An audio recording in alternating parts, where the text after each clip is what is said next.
You see, most people remember David for defeating Goliath. But one of his greatest battles wasn't fought with a sword. Maybe you're saying, well, what battle was it then? It started on a balcony.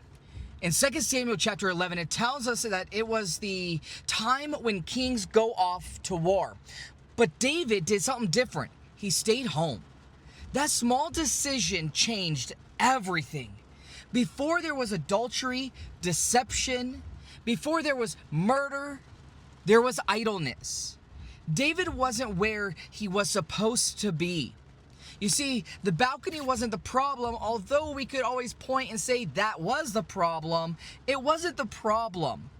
It was his absence from God's assignment.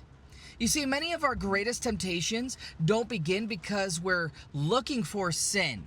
Very rarely does that happen. They begin because we've drifted from purpose. An idle life creates room for dangerous desires. And when we stop pursuing what God has called us to do, our eyes begin to wander toward what He never called us to have. You see, the enemy doesn't always need to pull you into rebellion. Sometimes he just needs to distract you from responsibility. Maybe your balcony is comfort, laziness. Maybe it's endless scrolling through Facebook or online. Maybe it's entertainment that slowly replaces time with God. Maybe it's a season where you've become spiritually passive instead of spiritually engaged. So the question isn't whether you are standing on a literal balcony. The question is, where are you when you should be somewhere else? You see, David looked from the wrong place at the wrong time.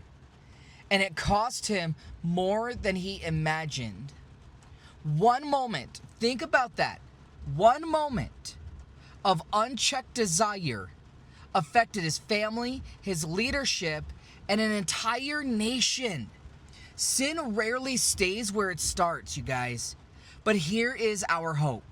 David eventually repented. God did restore him, yet the scars of compromise remained. You see, you don't have to wait until you fall into return to God's purpose. So I want to encourage you to get back in the battle. Get back to your calling. You're made on purpose for a purpose. Let's just get at it. Get back to where God has asked you to be.